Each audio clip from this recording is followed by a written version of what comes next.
देखिले कौन कहया ପାଇଁ କୁହନ୍ତୁ। हरे कृष्ण प्रभु। प्रभु बेग पढ़ा ହେଇଥିଲା 6 प्रकार बेग से फास्ट श्लोकटा पढ़ा ହେଇଥିଲା से उपदेशामृतर 6टा बेग ठीक ଅଛି केते प्रकार धन्यवाद। ସେଇଟା ସେଇଟା ବ୍ୟାଖ୍ୟା କରା ହେଇଥିଲା। मुकुंद प्रिया माता जी।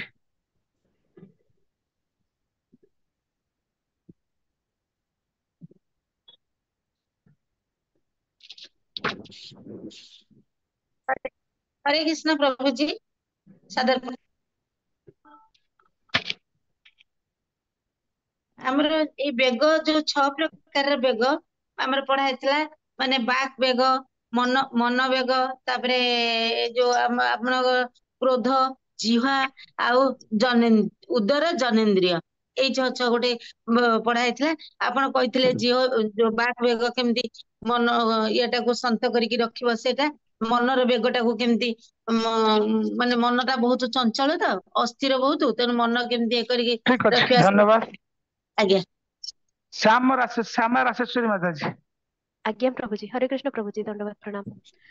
प्रभु जी लास्ट क्लास रे फास्ट आपण कहितले रूप गोस्वामी को चैतन्य महाप्रभु जो 4टा मेन जिनिस करबा को कहितले माने शुद्ध भक्ति ग्रंथ प्रणयन आउ भक्ति सदाचार प्रवर्तन आउ लुप्त लुप्त तीर्थर उद्धार करबा आउ विग्रह प्रकाश करबा, ई 4टा करबा पई चैतन्य महाप्रभु कहितले। और रूप गोस्वामी को प्रणाम मंत्र कहितले प्रभु जी। धन्यवाद। ज्योति प्रिया माता जी। हरे कृष्ण प्रभु जी। लास्ट क्लास रे हमें फास्ट कौन केमती माने भक्ति रस उपदेशामृत केमती माने रूप गोस्वामी रचना करथिले, जेमती शिक्षाष्टकम चैतन्य महाप्रभु देइथिले सेमती उपदेशामृत रूप गोस्वामी देइथिले। आ तापरे हमें कृष्ण चेतना रे केमिति अग्रगति करबा से सब विषय रे टिके कहिथिले। तापरे गोस्वामी काहाको कुहा जाय से विषय रे कहिथिले प्रभु जी। तापरे केमती 6टा बेग को केमती हमें पुनी तार विभिन्न विभाग रे ताको डिवाइड करा हबो से विषय रे कुहा आइतला। आ सब बेगर सब एक्सप्लेनेशन ता दिया आइतला प्रभु जी। अच्छा रूप गोस्वामी उपदेशामृत ग्रंथ केउठी रचना आरंभ करथिले बा लिखिथिले कार मन अछि? पूरी रे। वृंदावन। हरे कृष्ण प्रभु जी वृंदावन ने। हरे कृष्ण प्रभु जी प्रथमे वृंदावन ने करथिले। धन्यवाद। जगन्नाथ पुरी धाम रे समुद्र कूल रे समुद्र महाप्रभु कूल। ए उपदेश देथिले। एई आज्ञा प्रभु। उपदेश को रूप गोस्वामी शोक आकार पर लिखिथिले। अच्छा ठीक अच्छे। आज आमर आलोच्य विषय वस्तु श्लोक 2 एवं 3। अच्छा जो माँ मैंने अच्छा मुकुंद प्रिय माता जी कौन हाथ उठे कौन कहे? नहीं नहीं नहीं प्रभु जी बाय मिस्टेक सेटा हे गेला सॉरी। आप लोअर हैंड कर दियंत आपन ऑप्शन।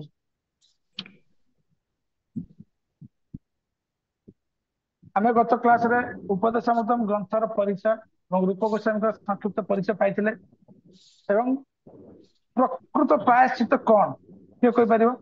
एटा बहुत पढ़ा हैतला, उदाहरण दिया हैतला, एटा प्रश्न परीक्षा रे आसीबो। आउ थोड़े क्वेश्चन टा कोन प्रभु जी। प्रकृत प्रायश्चित कौन?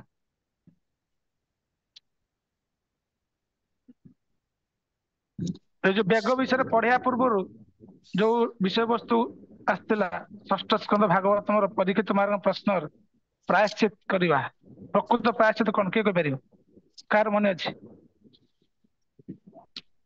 इंद्रिय कंट्रोल। संपूर्ण संपूर्ण राधा देवी दासी माता जी कहतु अनम्यूट कर कहतु माँ माँ आप अनम्यूट करंतु आपण म्यूट अछंती अनम्यूट करंतु। आज्ञा धन्यवाद कहतु रे रहिबा। सुबिला ना थरे कृष्ण भावामृत्री रे रहिबा। धन्यवाद। तो प्रकृत प्रायश्चित होची भगवान कृष्ण भावनामृत प्रचार करबा कृष्ण भावनामृत जागृत करबा। मुकुंद मत माता जी कौन कहबे? हरे कृष्ण प्रभु जी तापर सब इंद्रिय को कंट्रोल करी हमर रखिबा सुनिबा ନା ନା द्वारा हम ଆପଣ ଅଯଥା ବନ୍ଦ କରନ୍ତୁ, ଅଯଥା କଥା କିଛି କହିବେନି, ସମୟ ଯାଉଛି, आज्ञा ଖରାପ ହେବେନି। ପ୍ରକୃତ आज्ञा ପାସ୍ ଯେତିକି ପ୍ରଶ୍ନ ସେତିକି ଉତ୍ତର ଲେଖିବ। ଗୋଟିଏ ଶବ୍ଦ ଯଦି ଉତ୍ତର ହଉଛି ଗୋଟିଏ ଶବ୍ଦ ଲେଖିଲେ ବି ଉପଯୁକ୍ତ ଆନ୍ସର ପାଇବେ। ଆଉ 10ଟା ପେଜ ଲେଖିଲେ କିଛି ଲାଭ ନାହିଁ। ପ୍ରକୃତ ପାସ୍ କଣ ସେଟା ହଉଛି ଆମର କହିଲେ ସେ ଆମର कृष्ण ସମ୍ପୂର୍ଣ୍ଣ ରାଧା ମାତାଜୀ ଯେ କୃଷ୍ଣ ଭାବନା ମତେ ଜାଗ୍ରତ କରିବା। आज्ञा प्रभु जी ଏବଂ ତାପରେ ଆମର ଷଡ଼ ବେଗ କଣ, ତାର ସମାଧାନ କିପରି, ଏସବୁ ବିଷୟରେ ଆଲୋଚନା କରାଯାଇଥିଲା। ଏବଂ ବ୍ୟକ୍ତିଗତ ପ୍ରୟୋଗ, ପର୍ସନାଲ ଆପ୍ଲିକେସନ, ମୁଁ କହିଥିଲି କିପରି ଭାବେ ଆମେ ନିଜେ ଷଡ଼ ବେଗ ଗୁଡିକୁ ମାନେ ଦମନ କରିବା ପାଇଁ ଆମର ବ୍ୟକ୍ତିଗତ ପ୍ରୟାସ କଣ, କିପରି ଭାବେ ଆମେ ବ୍ୟକ୍ତିଗତ ଜୀବନରେ ଆଚରଣ କରିବା, ସେ ବିଷୟରେ କିଛି ପ୍ଲାନ ପ୍ରୋଜେକ୍ଟ କରିବେ। ପରୀକ୍ଷା ଶେଷରେ ଏଗୁଡା ସବୁ ପରୀକ୍ଷାରେ ଆସିବ, ଓପନ ବୁକ୍ ରେ ଆସିବ, ଖୋଲା ବହି ପୁସ୍ତକରେ ଏପରି ପ୍ରଶ୍ନ ଆସିବ। ଏବଂ କିପରି ପ୍ରଚାର କ୍ଷେତ୍ରରେ ଏ ପ୍ରାୟଶ୍ଚିତ୍ତକୁ ପ୍ରଚାର କରିବେ। ଏବଂ ପ୍ରଭୁପାଦଙ୍କର ମନୋଭାବ ଉଦ୍ଦେଶ୍ୟ ବିଷୟରେ ଆଲୋଚନା କରାଯାଇଥିଲା। ଚୈତନ୍ୟ ମହାପ୍ରଭୁଙ୍କର ଏହି ଆନ୍ଦୋଳନ ରୂପ ଗୋସ୍ୱାମୀଙ୍କର ଉପରେ ନିର୍ଭରଶୀଳ। ରୂପ ଗୋସ୍ୱାମୀଙ୍କ ଉପଦେଶ ବା ମତ ଅନୁସାରେ ପ୍ରଚଳନ କରାହଉଛି, ପ୍ରଭୁପାଦ ଲେଖିଥିଲେ। ଏବଂ ଆଉ ଗୋଟେ ବହୁତ ବଢିଆ ସୁନ୍ଦର ପ୍ରଶ୍ନ ଚିହ୍ନ କଥା ଆଲୋଚନା ହେଇଥିଲା, ଯୋଉଟା ଭୂମିକାରେ ଲେଖା ହେଇଛି ଯେ କୃଷ୍ଣ ଭାବନା ମତରେ ଅଗ୍ରଗତି କରିବାର ମାନେ ସର୍ବପ୍ରଥମ କଣ କୁହାଯିବ, ଅଗ୍ରଗତି କରିବାର ଯେ ଭକ୍ତର ମନୋଭାବ ଉପରେ ନିର୍ଭରଶୀଳ କରେ, କିପରି ସେ ଅଗ୍ରଗତି କରିବ। ଏଇଟା 100% ଆସିବ, 1 ମାର୍କ 2 ମାର୍କ ପ୍ରଶ୍ନଟା। ଏବଂ ଆଜି ଆମେ ପଢିବା ଗତ କ୍ଲାସରେ ଯୋଉ ପଢିଥିଲେ 6ଟି ବେଗ,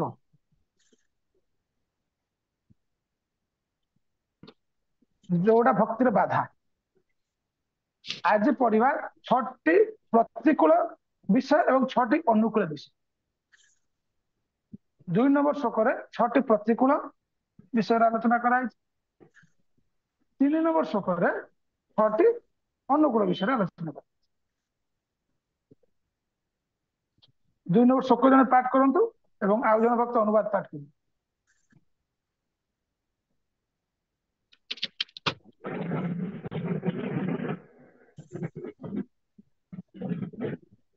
श्यामा राशेश्वरी माता पढ़ନ୍ତୁ, ଶ୍ଲୋକ ପାଠ କରନ୍ତୁ। आज्ञा प्रभुजी। श्लोक 2। अत्याहारा प्रयासश्च प्रजल्पो नियमाग्रह जनासङ्गश्च लोल्यञ्च षडभिर्भक्त विनिसति। ଆଉ ଥରେ ପଢ଼ନ୍ତୁ। अत्याहार प्रयासश्च प्रजल्पो नियमाग्रह जनासङ्गश्च लौल्यञ्च षडभिर्भक्तिर्विनश्यति। Thank you. ଭକ୍ତି ଶାସ୍ତ୍ରରେ ଆପଣ ମାନଙ୍କର ଗୋଟେ ପରୀକ୍ଷା ରହୁଛି, କଣ୍ଠସ୍ଥ ଶ୍ଲୋକକୁ ପଠେଇବା ମାନେ ଦେବା। ଏଇ ଶ୍ଲୋକ ଉଚ୍ଚାରଣ ଉପରେ ମାର୍କ ହୁଏ। ଗୋଟେ ବିସର୍ଗ ରହୁଛି, ହ ଉଚ୍ଚାରଣ ହବ। ଅତ୍ୟାହାର ପ୍ରୟାସଶ୍ଚ ପ୍ରଜଳ୍ପୋ ନିୟମାଗ୍ରହ जनसंगश्च लौल्यञ्च षडभिर्भक्ति विनश्यति। ଅନୁସାର ବିସର୍ଗ ହଲନ୍ତ ସବୁ ସ୍ପଷ୍ଟ ଭାବରେ ଉଚ୍ଚାରଣ ହଉଥିବା ଦରକାର। ଆଉ ଜଣେ ଭକ୍ତ ଅନୁବାଦ ପଢୁ।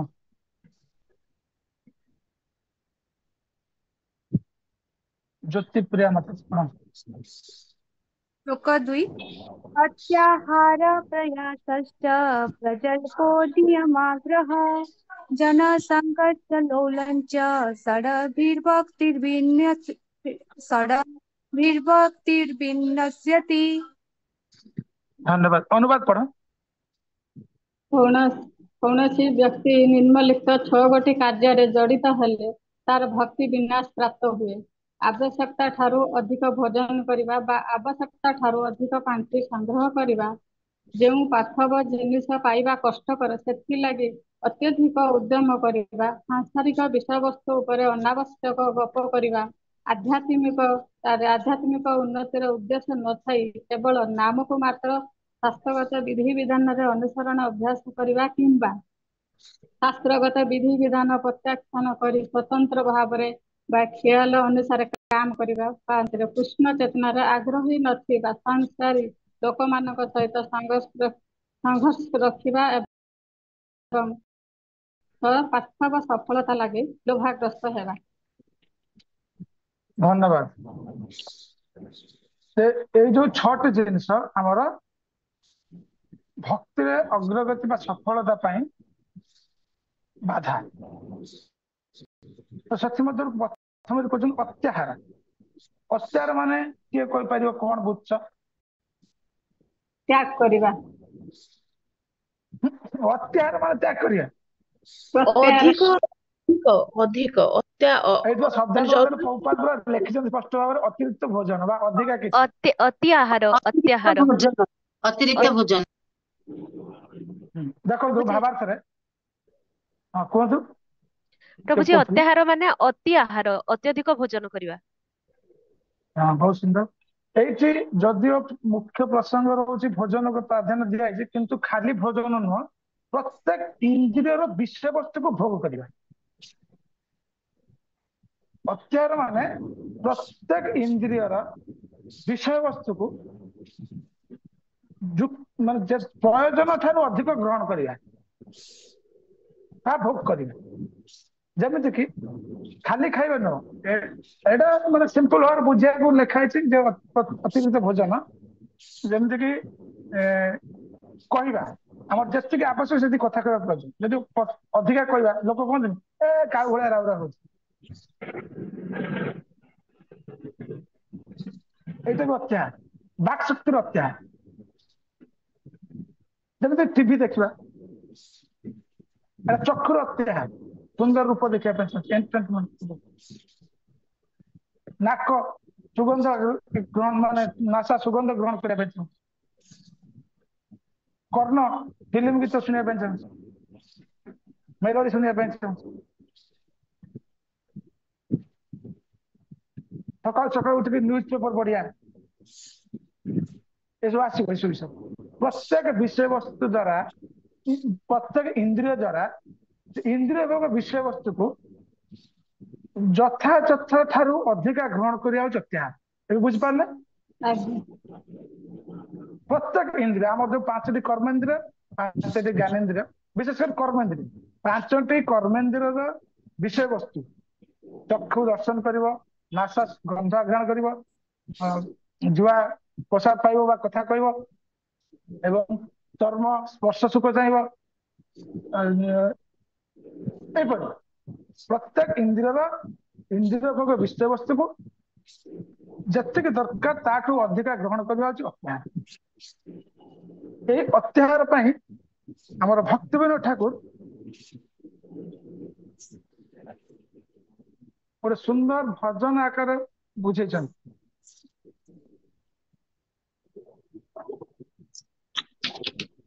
ଅର୍ଥର ସଞ୍ଚୟ ବିଷୟ ପ୍ରୟାସେ। ବହୁତ ଅର୍ଥ ସ୍ୱାଭାବିକ, ଆମ ଘର ଗୃହସ୍ଥୀ ମାନେ ଅଛନ୍ତି, ମନୁଷ୍ୟ ଜୀବନ ପାଇଁ କିଛି ଅର୍ଥ ଆବଶ୍ୟକ ଜୀବନ ନିର୍ବାହ କରିବା ପାଇଁ, କିନ୍ତୁ ଅତ୍ୟଧିକ ଅର୍ଥ ସଂଗ୍ରହ କରିବା ପାଇଁ ପ୍ରୟାସ କରିବା, ଏଇଟା ହଉଛି ଅତ୍ୟାହାର। ବିଷୟ ଭୋଗ ପାଇଁ ପ୍ରୟାସ କରିବା, ଏଇଟା ହଉଛି ଅତ୍ୟାହାର। ଏବଂ ଭୋପାଳ କଣ ଲେଖିଛନ୍ତି ବହିରେ?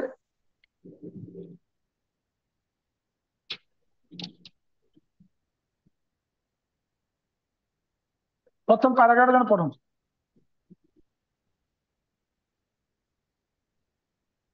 ଭାବାର୍ଥର ପ୍ରଥମ ପାରାଗ୍ରାଫ।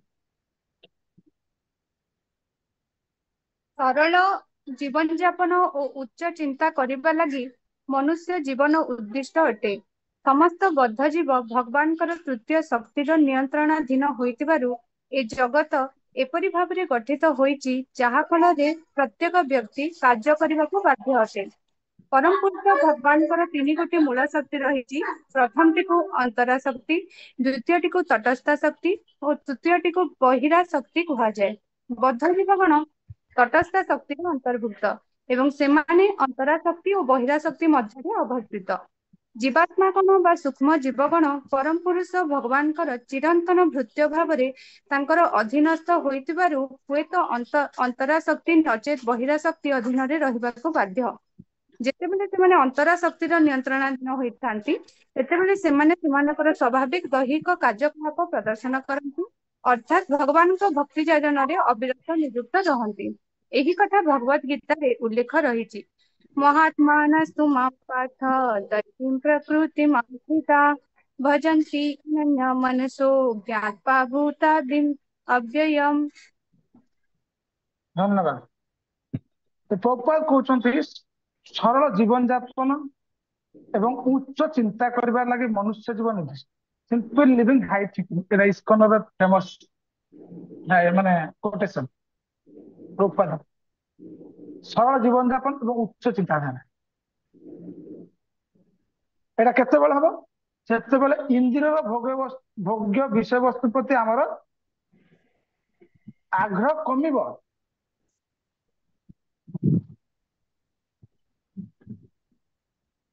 ସେତେବେଳେ ଏଇଟା ହେଇପାରିବ। ଯଦି ମୁଁ ଭଲ ମିଠା ଧର ରସଗୋଲା ଖାଇବା ପାଇଁ ଇଚ୍ଛା କରିବି ବହୁତ ବହୁତ ମାତ୍ରାରେ ମିଠା, ତାହେଲେ ମତେ ଭବିଷ୍ୟତରେ ସୁଗାର ହେଇପାରେ ବା ଅଲଗା ଅଲଗା ବହୁତ କିଛି କ୍ଷତି ହେଇପାରେ। ଯଦି ମୁଁ ଭଲ ଘରେ ରହିବା ପାଇଁ ଚାହିଁବି ତାହେଲେ ମତେ ବହୁତ ପରିଶ୍ରମ କରି ବହୁତ ଅର୍ଥ ଉପାର୍ଜନ କରିବା ପାଇଁ ପଡିବ, ଆଉ ସେଥିପାଇଁ ଚୋରର ଭୟ ହେବ ବା ସରକାର ଟ୍ୟାକ୍ସ ନେବେ ତାଙ୍କର ଭୟ ହେବ। ଯେତିକି ଦରକାର ସେତିକ ବିଷୟବସ୍ତୁ ଠାରୁ ଅଧିକ ପ୍ରୟାସ କରିବା ହଉଛି ଆମ ଜୀବନର ବାଧା। ସ୍ୱାଭାବିକ ଭୌତିକ ବହୁତ କଷ୍ଟ ବି ଦେବ ଏବଂ ଭକ୍ତିରେ ବି ବାଧା ଆସିବ। ତେଣୁକରି ଆମର ଆଚାର୍ଯ୍ୟ ମାନେ କହିଛନ୍ତି, ଭଗବାନ ଗୀତାରେ ବି କହୁଛନ୍ତି ଯୁକ୍ତ ଆହାର ଯୁକ୍ତ ବିହାର, ଯେତିକି ମିନିମମ୍ ଆବଶ୍ୟକ। এইটা কলে আমার এই অত্যাହାର ଦୋଷ ଆମର ରହିବନି। ଏ ଅତ୍ୟାହାର ଦୃଷ୍ଟାନ୍ତ ଭାବାର୍ଥରେ ପ୍ରଭୁପାଦ ମହାରାଜ କହୁଛନ୍ତି ଯେ ମନୋଧର୍ମୀ ଏବଂ ଜ୍ଞାନୀ ମାନଙ୍କର ଜ୍ଞାନ ଅର୍ଜନର ଅତିଶୟ ପ୍ରୟାସ। ବହୁତ ଜ୍ଞାନ ଆହରଣ କିଛି ଆବଶ୍ୟକ ନାହିଁ ଭକ୍ତି ପାଇଁ, ବହୁତ ଗ୍ରନ୍ଥ ଅଧ୍ୟୟନ କିଛି ଆବଶ୍ୟକ ନାହିଁ। ପ୍ରଭୁପାଦ କହିଛନ୍ତି ଯଦି କିଛି ବି ନ ହଉଛି ନ କରିପାରୁଛନ୍ତି ଜଣେ ଭକ୍ତ, ଖାଲି ଭଗବତ ଗୀତାଟା ବହୁତ ତାଙ୍କ ଜୀବନ ଭଗବତ ଧାମ ପ୍ରାପ୍ତ ହେବା ପାଇଁ। ଯଦି ଭଗବତ ଗୀତା ବି ପଢି ପାରୁନଥିବି ତାହେଲେ ହରିନାମ ଟା ବହୁତ କିଛି ତାଙ୍କ ହରିନାମ ତ କରିପାରିବେ। ଜଣେ କହିବ ପାଠ ପଢିନି, ଶୁଦ୍ଧ ହରିନାମ କଲେ ନିଶ୍ଚିତ ଭଗବାନଙ୍କ ଧାମ ପ୍ରାପ୍ତ ହବ ଆଉ ଯଥା ଶୀଘ୍ର ପ୍ରାପ୍ତ ହେବ। ଆମେ ଏଇ ଯୋଉ ସବୁ ପାଠ ପଢୁଛନ୍ତି ବା ଶିକ୍ଷା କରୁଛନ୍ତି ଭଗବତ ଗୀତା, ଭାଗବତ, ଚୈତନ୍ୟ ଚରିତାମୃତ, ଏମିତି ଶ୍ରୀମଦ ଭଗବତ ଗୀତା ପାଠ ହେଲା ପ୍ରଥମେ। ଭଗବତ ଗୀତାର ଲାଷ୍ଟରେ ଭଗବାନ କହୁଛନ୍ତି ସର୍ବଧର୍ମ ପରିତ୍ୟଜ୍ୟ ମାମେକଂ ଶରଣଂ ବ୍ରଜ। ଅଷ୍ଟାଦଶ ଅଧ୍ୟାୟରେ ସବୁକୁ ତ୍ୟାଗ କରି ମୋ ଶରଣକୁ ଆସ, ମୁଁ ତମ ରକ୍ଷା କରିବି। ତ ତାପରେ ଆସିଲା ଭଗବାନଙ୍କର ଲୀଳା, ଭଗବାନଙ୍କ ରକ୍ଷା କରି ମାନେ ଭାଗବତମ ଆସିଲା। ଭାଗବତମ ଲାଷ୍ଟ ହଉଛନ୍ତି ଲାଷ୍ଟ ଶ୍ଲୋକ ହଉଛନ୍ତି ଦ୍ୱାଦଶ ସ୍କନ୍ଧରେ ଲାଷ୍ଟ ଅଧ୍ୟାୟରେ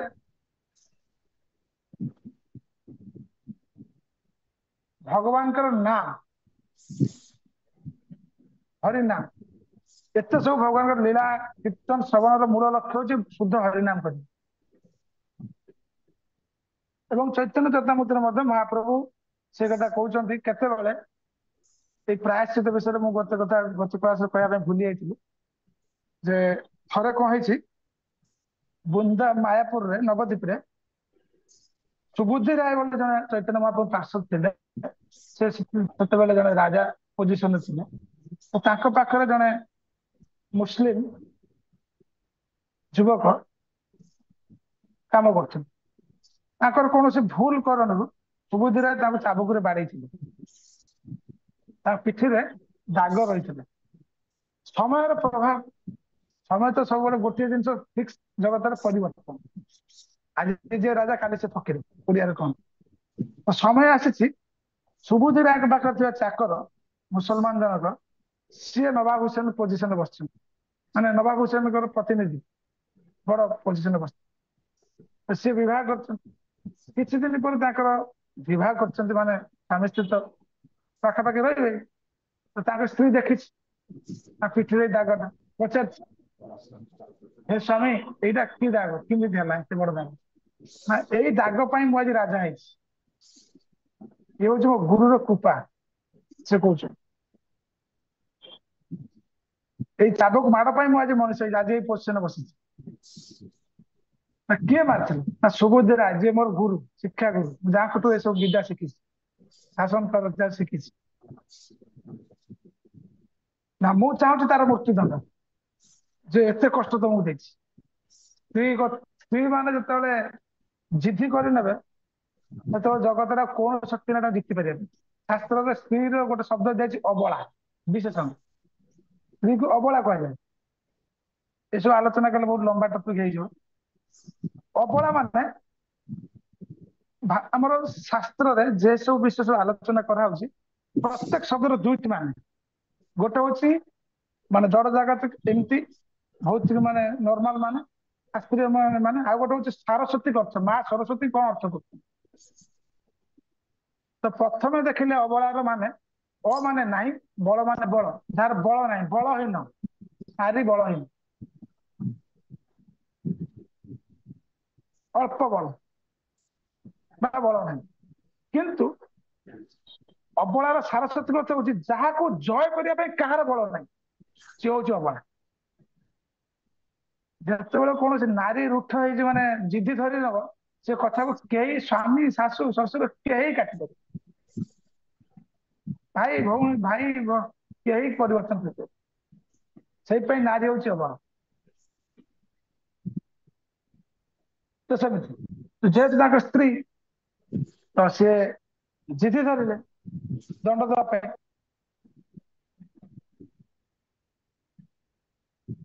दंड देदेले से कहते मारिया कहते तुम मृत्युदंड दे से कहले मृत्युदंड दे पारे से मो गुरु एटा असंभव मुझे करें जब मृत्युदंड जाति नहीं जा से बहुत ये थिला एटा जे जाति नहीं गले हिंदू मानकर तो मुसलमान हो गले जाति भाव बहुत सहज केमती किसी अंठा पानी पकईदेवा पेईदेवा जोर कर मुसलमान मैंने से जाति तो एमती विषय से सुबुद्धि राय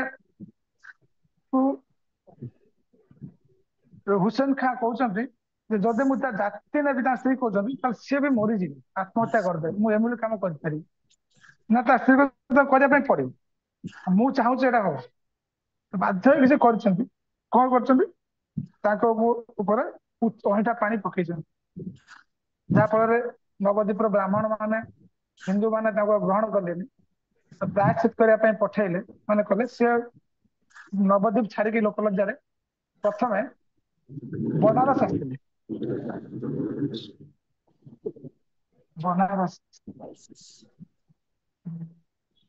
बनारस बनारस आसते तो वाराणसी आईला सब विषय छाड़िया प्रायश्चित पूछला पंडितर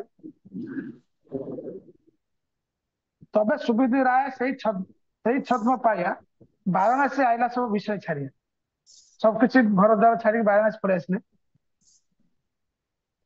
प्रायश्चित पूछला पंडितर गणे तारा कहे तप्त घृत खाया छाड़ प्राण जो वाराणसी जो पंडित मैंने बसते से वाराणसी मुख्य संस्कृत नवद्वीप और वाराणसी संस्कृत ग्रंथागार पंडित मान ग्रंथागार खजाना पंडित मैंने पचारे कौन मुझे एमती भाव में मो जाति नि मत अशुद्धि कराई कौन कले प्रायश्चित हम पंडित मान कहते गरम घी को गरम कर पीकी माने मृत्युवरण कर भयंकर कार्य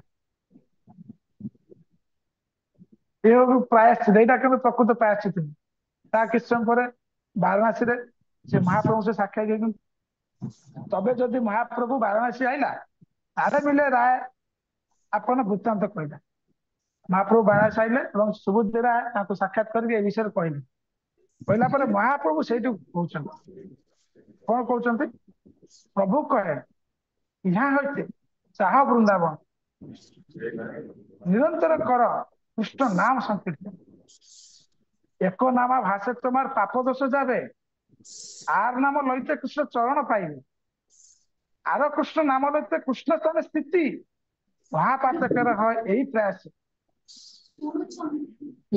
दयाकोरी म्यूट करंतु प्लीज बार बार कहूँ जो मैंने किसी प्रश्न पचारे बा किसी कहबे तापर इमिडिएट म्यूट करेंगे घरे कथा होचंती बा डिस्टर्ब हो अलग वक्त ऑनलाइन क्लास रे किसी किसी टिके एक्टिव भाबे पड़ो किसी किसी शिक्षा पे पड़ो आप किसी पचारले बा कहले तापर अनम्यूट कर रखी देले एटा बहुत होची तो ये महाप्रभु कहते तुम्हें वृंदावन जाओ एवं हरिनाम संकीर्तन करो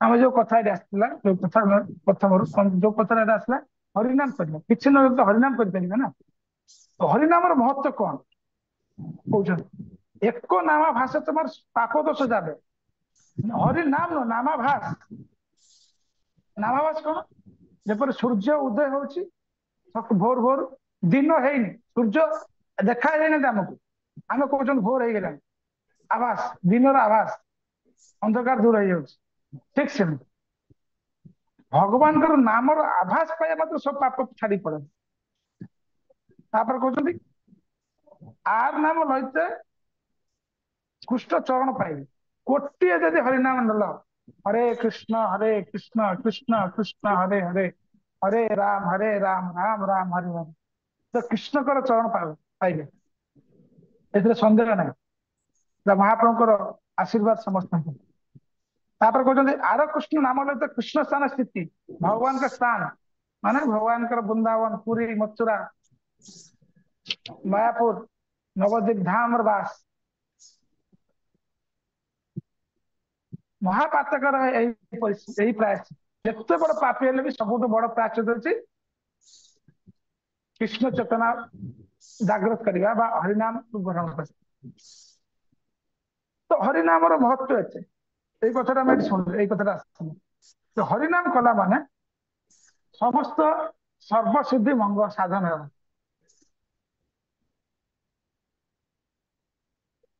आम जो शुणुले अत्याहार जितकी आवश्यक से आमर संबल संचय करवा से प्रसाद पाइबा समस्त इंद्रिय गुड़ी से मात्रा विषय भोग देवा अधिक मात्रा नुह तापर अत्यार पर प्रयास प्रयास माने भावार्थ पोपा लिखुं अधिक उद्यम करवा आपण मैंने कौन कहींपर प्रयास माने कौन अधिक उद्यम करने कौ विषय श्यामा मास श्यामा रस प्रभु जी जेमती कि पैसा अर्जन करबा पय बहुत प्रयास करिवा बहुत सुंदर वेरी नाइस आउ के कहले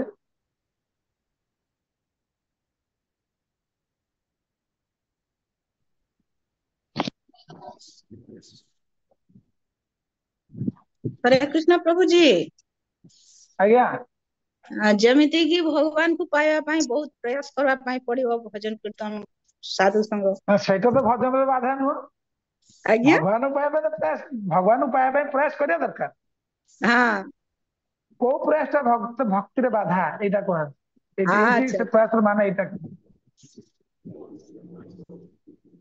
धन्यवाद आपन को बहुत सुंदर कथा कहले भगवान पाया प्रयास करा दरकार सलेल बिहारी माता जी अधिक कथावार्ता करुवा व्यक्ति दूरे रहा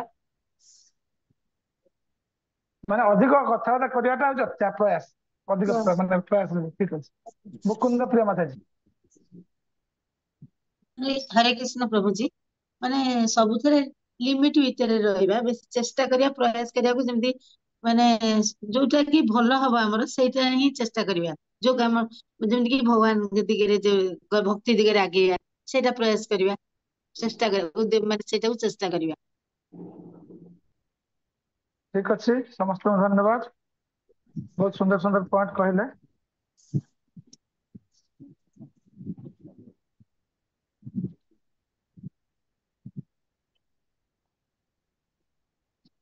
आ किसी शास्त्र कहुई आम सब आलोचना करिया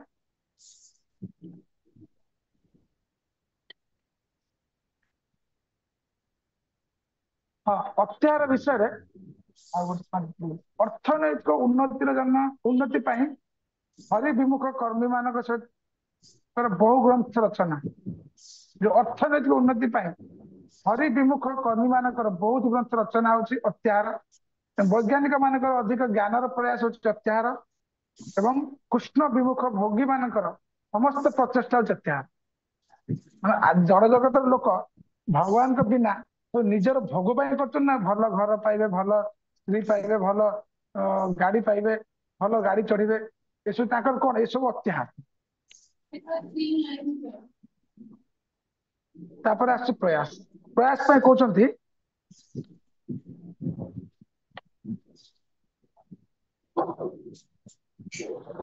प्रयास त्याग करिया बिना भक्ति उदय हो पार प्रयास शब्द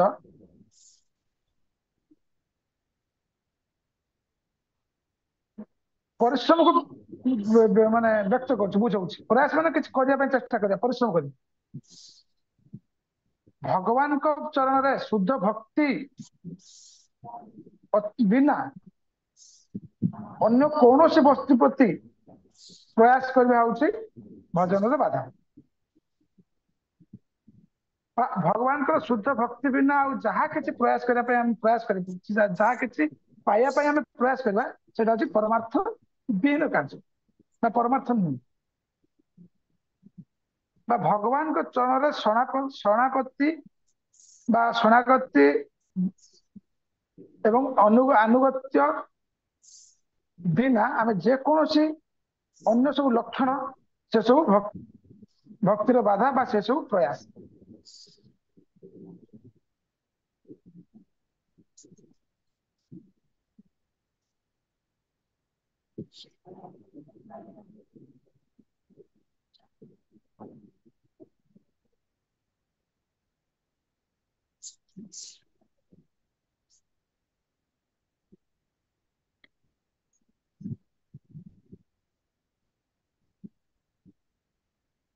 तो भागवतम रे प्रथम स्कंद रे द्वितीय अध्याय 8 नंबर श्लोक रे कहउचंती जे धर्म स्व अनुष्ठित पुंसां विचक्षण कथा सूय नोत यत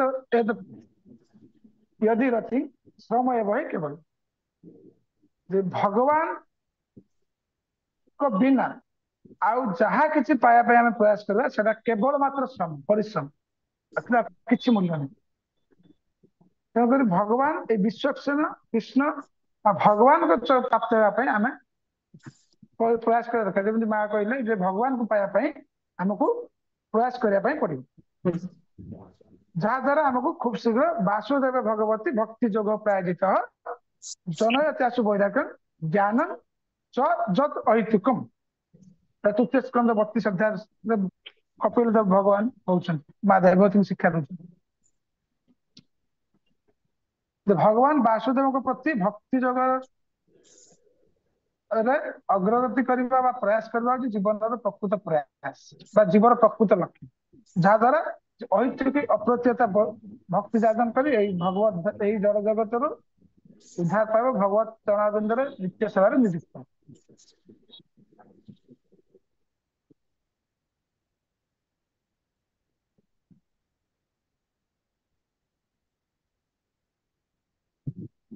प्रयास परित्याग न करिले भक्तिर उदय हेबनी प्रयास शब्द माने परिश्रम को बुझाए प्रयास केते प्रकार लेख केते प्रकार प्रयास हो पारे ज्ञान प्रयास ज्ञान कर्म जोग मुक्ति भोग लेख ज्ञान तापर प्रयास तुम जोड़ी देव ज्ञान कर्म जोग मुक्ति भोग संसार ज्ञान प्रयास कर्म प्रयास जोग प्रयास मुक्ति प्रयास भोग प्रयास संसार प्रयास संसार विभिन्न विषय वस्तु भोगिया पड़े हरि विमुख जनसंघर प्रयास प्रभु जी मुक्ति पर कौन कहले नुहति हरे कृष्ण प्रभु जी सॉरी मुक्ति पर कौन कहले मुक्ति प्रयास ज्ञान प्रयास कर्म प्रयास जोग प्रयास मुक्ति प्रयास हाँ मुक्ति पर भोग भोग तापर संसार तापर हरि विमुख जन व्यक्तिଙ୍କର संग प्रभु जी संसार कौन कहले भोग पर संसार संसार संसार संसार प्रयास माने ଆପଣଙ୍କର ଏଇ ସାଂସାରିକ ଜୀବନରେ ସୁଖରେ ବା ଶାନ୍ତିରେ ରହିବା ପାଇଁ ଯାହା ସବୁ ପ୍ରୟାସ। ପ୍ରଭୁଜୀ ତାପରେ ଲାଷ୍ଟ ଟା ପ୍ରଭୁଜୀ ହରି ବିମୁଖ ଲୋକଙ୍କର ସଂଗ୍ରହ।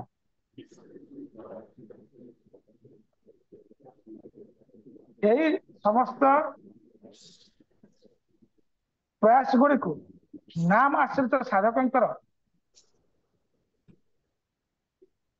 ମାନେ ଏଇ ସମସ୍ତ ପ୍ରୟାସ ଗୁଡିକ ଠାରୁ ନାମ ଆଶ୍ରିତ ସାଧକ ଦୂରେଇ ରହିବା ଦରକାର ବା ଏଇ ସମସ୍ତ ନାମାଶ୍ରିତ ଏଇ ସମସ୍ତ ପ୍ରୟାସ ଗୁଡିକ ନାମାଶ୍ରିତ ସାଧକର ବିରୋଧ ତତ୍ଵ। এই সমস্ত প্রয়াস দ্বারা ভজন নষ্ট হয়ে যায় ଯାହା ଫଳରେ ପ୍ରତିଷ୍ଠା ଲାଭ ପାଇଁ ପ୍ରୟାସ ଆଉ ଗୋଟେ ପ୍ରୟାସ ଆଉ ଗୋଟେ ପ୍ରୟାସ ପ୍ରତିଷ୍ଠା ପ୍ରତି ପ୍ରୟାସ ମାନେ ବହୁତ ମୋର ନାଁ ବଢିବ ଯଶ ବଢିବ ଭକ୍ତିରେ ଯୋଡିଲା ସାରିଲା ପରେ ବି ସୂକ୍ଷ୍ମ ରୂପରେ ଏଗୁଡିକ ଥାଏ ଜଣା ପଡେନି। ଏଗୁଡିକ ସବୁ ଭକ୍ତିବିନୋଦ ଠାକୁର ଶୈବଧର୍ମ ଗ୍ରନ୍ଥରେ ଲେଖିଛନ୍ତି ଗୋଟେ ଏକ୍ସାମ୍ପଲ ଦେଇଛନ୍ତି ଯେ ଏଗୁଡିକୁ କିପରି ଆପଣ ବୁଝିବେ ସେମିତି କି କଣ କୁହାଯିବ ଧାନ କିଆରେ ବାଳୁଙ୍ଗା ଗଛ ଧାନ ଭଳିଆ ଦେଖା ଯାଉଛି ଧାନ ପାଇଁ ଯୋଉ ସାର ଦିଆହଉଛି ଖତ ଦିଆହଉଛି ସେଇ ସାର ପାଣି ଖତ ପାଇକି ଧାନ ଗଛଠୁ ବଡ ବଡ ହେଇଯାଉଛି। ଧାନ ଦେଖିବା ପାଇଁ ଧାନ ଭଳିଆ ବାଳୁଙ୍ଗା ଗଛରେ ଧାନ ଗଛ ଭଳିଆ ନା ସୂକ୍ଷ୍ମ ରୂପରେ ଚେତନାରେ ଥାଏ ଏଗୁଡିକ ବହୁତ କ୍ଷତିକାରକ। ଏଇ ସବୁ ପ୍ରୟାସରୁ ଦୂରେଇ ରହିବା ଦରକାର। ଏଥିରୁ କିପରି ଦୂରେଇ ରହିବା ନୀତି ଶିକ୍ଷା କଣ ଭକ୍ତିର ଅନୁକୂଳ ସହଜ କ୍ରିୟା ଦ୍ୱାରା ଜୀବନ ଯାପନ କରିବା ଭକ୍ତି ଅନୁକୂଳ ପାଇଁ ପ୍ରୟାସ କରିବା ସହଜ କ୍ରିୟା ଦ୍ୱାରା ଜୀବନ ଯାପନ କରିବା ଜୀବନ ନିର୍ବାହ କରିବା ଏବଂ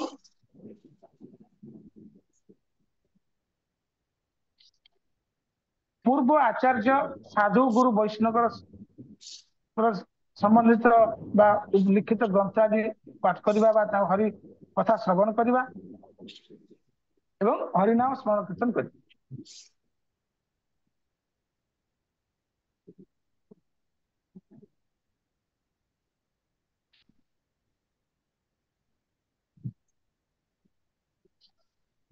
ଗୃହସ୍ଥ ଭକ୍ତ ମାନେ ବର୍ଣ୍ଣାଶ୍ରମ ଭକ୍ତିର ଅନୁକୂଳ କରିବା କରି ଜୀବନ ଯାତ୍ରା ଅଙ୍ଗୀକାର କରିବେ। ଯୋଉ ଭକ୍ତ ମାନେ ଗୃହସ୍ଥ ଆଶ୍ରମରେ ଅଛନ୍ତି ଏଇ ବର୍ଣ୍ଣାଶ୍ରମ ଭକ୍ତିର ଅନୁକୂଳ ମାନେ ବିଧିରେ ଜୀବନ ଯାତ୍ରା ଅଙ୍ଗୀକାର କରିବେ।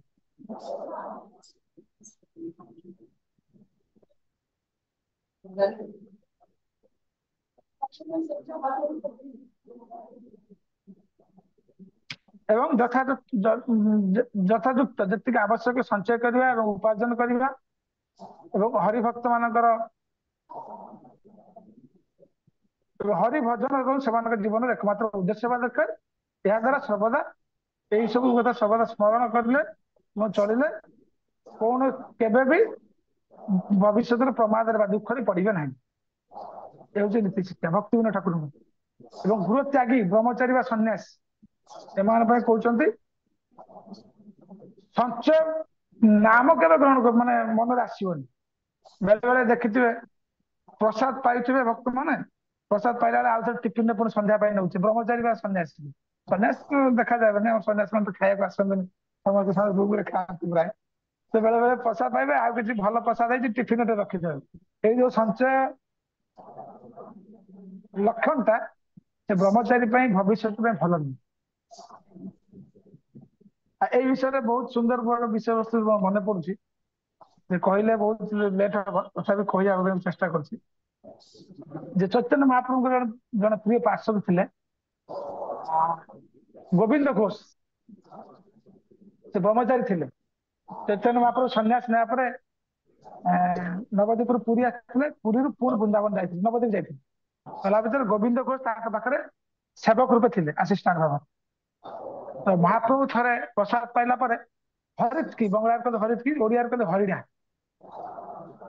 ହରିଡା ମାଗିଲେ କାହା ପାଇଁ ଖାଇଲେ ନା ହରିଡା ଖାଇଲେ डाइजेशन हुए बा ए जो गैस अम्ल ये सब कटिजाए हरा खाए तो सागे सागे से कौन करियो कोड हो जानिबे से जो गाँ थिले गले से लोक मानू का घरे अछि बा कोड पाइबो बुलाबुली करी कष्ट देहला जा मागी आनले आ पाई जो जो पाइछंती अधिक मात्रा पाइछंती तो गोटे आके महाप्रभु देले महाप्रभु खाइले ग्रहण कले ଏବଂ ତାପରେ ଆଉ କିଛି ତା ପାଖ ରଖିছে କଣ ପାଇଁ ରଖିଲେ ନା ପରଦିନ ଯେତେବେଳେ ମହାପ୍ରଭୁ ସବୁ ପ୍ରସାଦ ପାଇ ସାରିବେ ଯଦି ହଇରା ମାନେ ମାଗିବେ ହଇରା ଖାଇବା ପାଇଁ ତାହେଲେ ମୁଁ ତৎକ୍ଷଣାତ ଦେବି ସେବାର ଆଉ ଲେଟ୍ ହବନି ତ ସେଇଠି ତା ପରଦିନ ପୁଣି ମହାପ୍ରଭୁଙ୍କର ତ ଦିବ୍ୟ ଲୀଳା ପ୍ରସାଦ ପାଇଛନ୍ତି ଗୋଟେ ଗାଁରେ ସେଠି ପୁଣି ହଇରା ମାଗିছে ଗୋବିନ୍ଦ ତ ଗୋବିନ୍ଦ ଇମିଡିଏଟ ମାନେ ପାଖରେ ରଖିଦେଲେ ଆଲ୍ଲା ଦେଇଦେଲେ ଗୋଟେ ସେକେଣ୍ଡ ଗୋଟେ ମିନିଟ ଦେଇଦେଲେ ମହାପ୍ରଭୁ ତ ହଇରା ଖାଇଦେଲେ ଖାଇବେ ଗୋବିନ୍ଦ ହଇରା ଏତେ ଶୀଘ୍ର କୋଉଠୁ ଆଣିଲ କାଲି ତ କହିଥିଲି ବହୁତ ସମୟ ଲାଗିଥିଲା ବହୁତ ସମୟ ପରେ ଆଣିଲ ଆଜି କଣ ଏତେ ଶୀଘ୍ର ନେଇ ଆସିଲ ସେ ମହାପ୍ରଭୁ ସତ କଥା କହିଲେ କହିଲେ ମହାପ୍ରଭୁ ଏମିତି ଆପଣ କହିଥିଲେ କାର୍ଯ୍ୟକାରୀ ବହୁତ ଲେଟ୍ ହେଲା ସେବାରେ ତେଣୁକରି ମୁଁ ଅଧିକା କିଛି ରଖିଥିଲି ଆପଣ ସେବା ଓ ସଞ୍ଚୟ ଜ୍ଞାନ ତମର ଅଛି ତାହେଲେ ତମେ ବ୍ରହ୍ମଚାରୀ ହେଇପାରିବନି ଗୃହସ୍ଥ ହେଇଯିବ ମାନେ ଭୟଙ୍କର କଠୋର ଉପଦେଶ ସେଟା ଗୋବିନ୍ଦ ଘୋଷ ପାଇଁ ମହାପ୍ରଭୁ କହୁଛନ୍ତି ତମର ସଞ୍ଚୟ ଜ୍ଞାନ ଅଛି ସଞ୍ଚୟ ବୁଦ୍ଧି ଅଛି ସେ ସଞ୍ଚୟ ଗୋବିନ୍ଦ ନିଜ ପାଇଁ ରଖିନାହାନ୍ତି ଏଠି ବୁଝ ମର୍ମଟା ମୂଳ ଲକ୍ଷ୍ୟଟା ଗୋବିନ୍ଦଙ୍କର ଗୋବିନ୍ଦ ସଞ୍ଚୟ କରିଛନ୍ତି ମହାପ୍ରଭୁଙ୍କ ପାଇଁ କିନ୍ତୁ ମହାପ୍ରଭୁ କହୁଛନ୍ତି ତମର ସଞ୍ଚୟ ଜ୍ଞାନ ଅଛି ତମେ ବ୍ରହ୍ମଚାରୀ ରହିପାରିବନି ତମେ ଗୃହସ୍ଥ ହେଇଯାଅ ମାନେ ମହାପ୍ରଭୁଙ୍କ ଆଦେଶ ଆଜିଠୁ ମୋ ସାଙ୍ଗେ ତମେ ଯିବନି ତମେ ଏଇଠୁ ତମ ଘରକୁ ପଳା ଏଇଠୁ ରୁହ ମାନେ କି ଦୁଃଖ ଯାହା ତୋର ମହାପ୍ରଭୁ ସାନ୍ତ୍ୱନା ଦେଲେ ଚିନ୍ତା କର ନା ମୁଁ ତମ ପାଖରେ ପୁନର୍ବାର ଭବିଷ୍ୟତରେ ଆସିବି ତ ଯେହେତୁ ପ୍ରସଙ୍ଗ ଉଠିଛି ଗୋଟେ ମିନିଟ 2 ମିନିଟରେ ପ୍ରସଙ୍ଗ ସାରିବା ନହେଲେ ଅଧୁରା ରହିଲେ ଭଲ ନୁହେଁ ତ ଭବିଷ୍ୟତରେ ପୁଣି ମହାପ୍ରଭୁ କଣ କରିଛନ୍ତି ନା ତାକୁ ସ୍ୱପ୍ନ ଦେଖେଇଛନ୍ତି ସେ ବାହା ନା ଯୋଉ କହିଛନ୍ତି ଗୃହସ୍ଥ ସେ ବାହା ହେଇଛନ୍ତି ବାହା ପରେ ସେ ଦିନେ ଗଙ୍ଗା ସ୍ନାନ କରୁଛନ୍ତି ଗଙ୍ଗା ସ୍ନାନ କଲା ବେଳେ ଗୋଟେ ଶୁଖିଲା ଯୋଉ ଶବ ଫବ ପୋଡିଲେ ଯୋଉ କାଠ ଅଧା ପୋଡା କାଠ ଆଜି ତାଙ୍କ ଦେହରେ ଲାଗିଛି ସେ କଣ କରୁଛନ୍ତି ପୁଣି ସେ କାଠଟାକୁ ଫୋପାଡି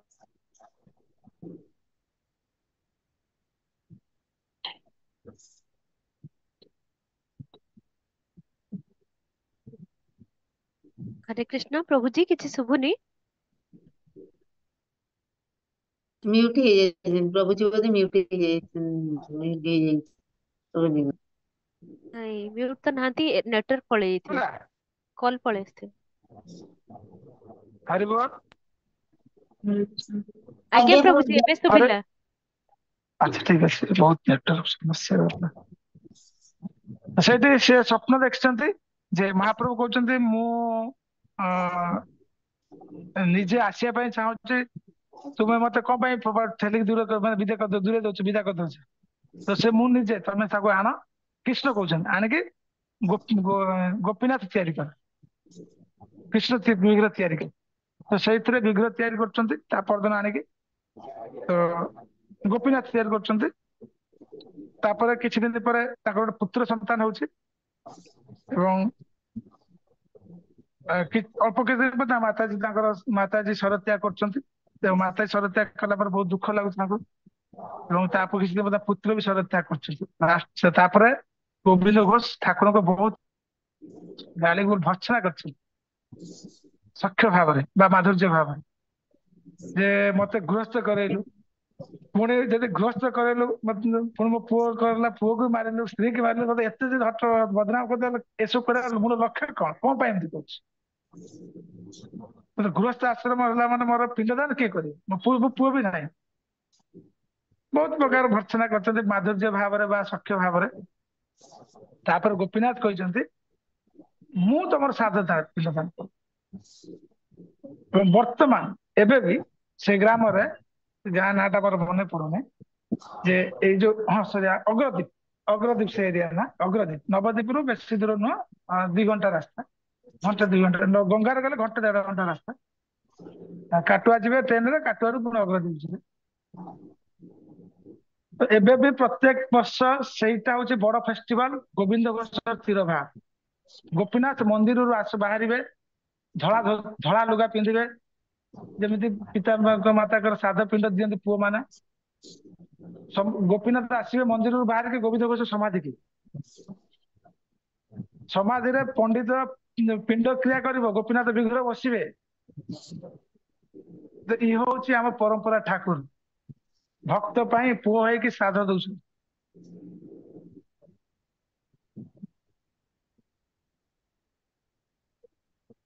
ତେଣୁକରି ଗୃହ ତ୍ୟାଗୀ ସଞ୍ଚୟ କରିବା ମନା। ଏଇ ସଞ୍ଚୟ ପ୍ରସଙ୍ଗରୁ ଗୋବିନ୍ଦ ଘୋଷଙ୍କର ଉଦାହରଣ ଆସିଛି।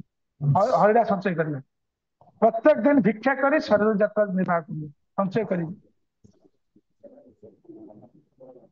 ତାପରେ ଆସୁଛି କଣ? ପ୍ରଜଳ୍ପ। ବହୁତ କୃଷ୍ଣ କଥା ବିନା ଯାହା କହିବା ପ୍ରଜଳ୍ପ। ଗୁରୁ କୃଷ୍ଣଙ୍କ ବୈଷ୍ଣବଙ୍କ ବିନା ଯାହା ଆମେ କହିବା ତାହା ପ୍ରଜଳ୍ପ ଯାଉଛି। ତେଣୁ ପ୍ରଜଳ୍ପ କଣ କଣ କହୁଛନ୍ତି?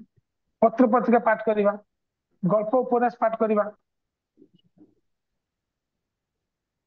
ବିଭିନ୍ନ ପ୍ରକାର ଟେଲିଭିଜନ ଦେଖିବା, ସାମାଜିକ ରାଜନୈତିକ ପରିକଳ୍ପନା କରିବା, ବହିମୁଖ ଭକ୍ତଙ୍କ ସହିତ କି ଭକ୍ତି ବିନା ଅଲଗା ବିଷୟରେ କଥା ହେବା, ଏସବୁ ପ୍ରବଚନ। ଏବଂ ସାଧୁ ନିନ୍ଦା କରିବା, ତର୍କ ବା ବାଦାନୁବାଦ, ବିତର୍କ ବା ବାଦାନୁବାଦ କରିବା, ବୃଥା ଗଳ୍ପ କରିବା, ଏସବୁ ପ୍ରଚଳନ। ଏସବୁ ଆମକୁ ସାବଧାନ ରହିବା ଦରକାର। ତ ମୁହଁ ଖୋଲିଲା ମାନେ ଆମେ ଚେଷ୍ଟା କରିବା ଦରକାର ଯେକୌଣସି ଆମେ ଆଲୋଚନା କରିବା କୃଷ୍ଣଙ୍କର ଏବଂ କୃଷ୍ଣଙ୍କର ତଦୀୟ ବସ୍ତୁ ସମ୍ବନ୍ଧୀୟ, ଗୁରୁ ଗୌରାଙ୍ଗ ବୈଷ୍ଣବ ଏବଂ ତଦୀୟ ବସ୍ତୁ ଭଗବାନଙ୍କ ଧାମ, ଏସବୁ ରିଲେଟେଡ୍।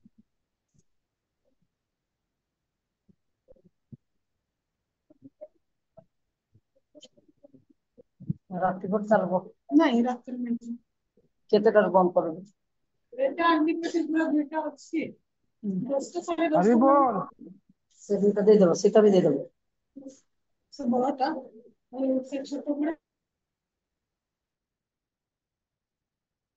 ହରେ କୃଷ୍ଣ। ହଁ, ଏଇ ପ୍ରଜଳ୍ପକୁ ମାନେ କଣ୍ଟ୍ରୋଲ କରିବା ପାଇଁ ଏ ବିଷୟରେ ନୀତି ଶିକ୍ଷା ଦଉଛନ୍ତି ଶ୍ରୀମଦ ଭଗବତ ଗୀତା 10 ନମ୍ବର ଅଧ୍ୟାୟରେ 9 ନମ୍ବର ଶ୍ଲୋକରୁ। ଯୋଉମାନଙ୍କର ଚିତ୍ତ ପ୍ରାଣ ସମ୍ପୂର୍ଣ୍ଣ ରୂପେ ମୋ ପ୍ରତି ସମର୍ପିତ ବା ମୋ ଠାରେ ସମର୍ପିତ,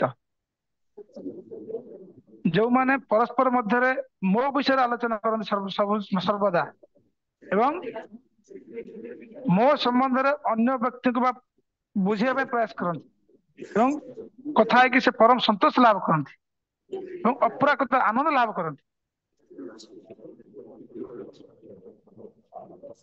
ସେଇ ଭକ୍ତ ମୋର ବହୁତ ପ୍ରିୟ।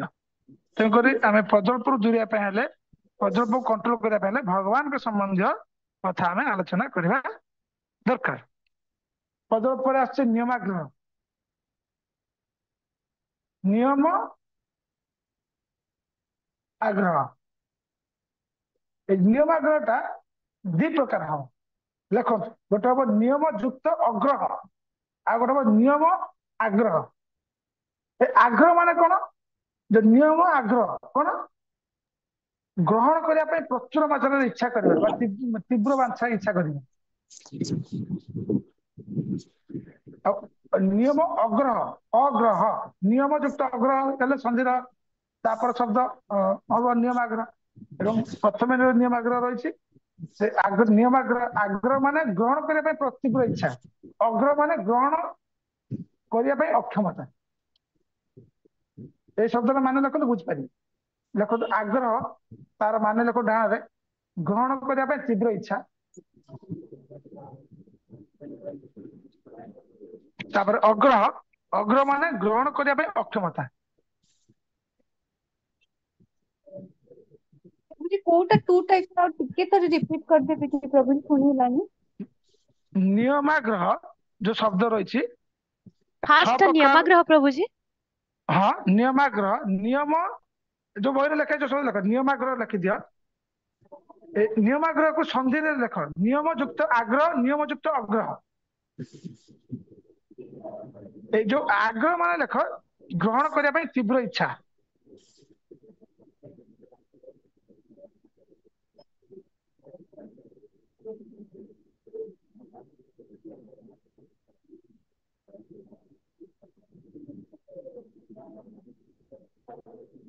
आज्ञा प्रभुजी अग्रह नियम अग्रह युक्त मान लिखु आग्रह माने ग्रहण करने तीव्र इच्छा और नियम हाँ युक्त नियम अग्रह माने अग्रह अग्रह मान ग्रहण करने अक्षमता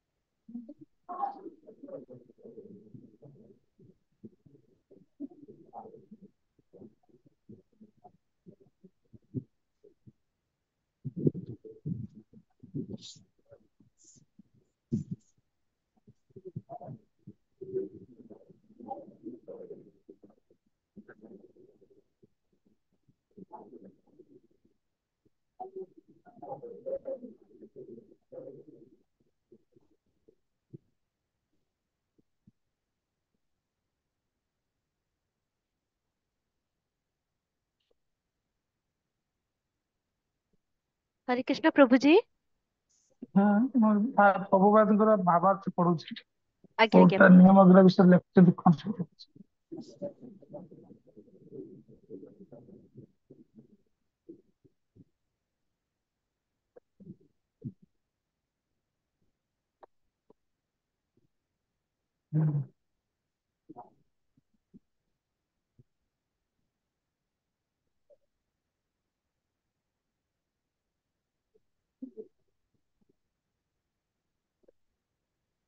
नियम आग्रह ग्रहण करने तीव्र इच्छा ये जो ग्रहण करने तीव्र इच्छा होची आम जड़ इंद्रिय गुड़िक भोग विषय को ग्रहण करने तीव्र इच्छा होची नियम आग्रह माने टाइम रे लोक मु पूरा टाइम रे सोईबी टाइम रे खाइबी किंतु भगवान का सेवा बा वैष्णव सेवा बा हरिनाम सेवा ए सब किसी टाइम टेबल नहीं कि एकादशी व्रत पालन पर नियम निष्ठा बुझ पारे तो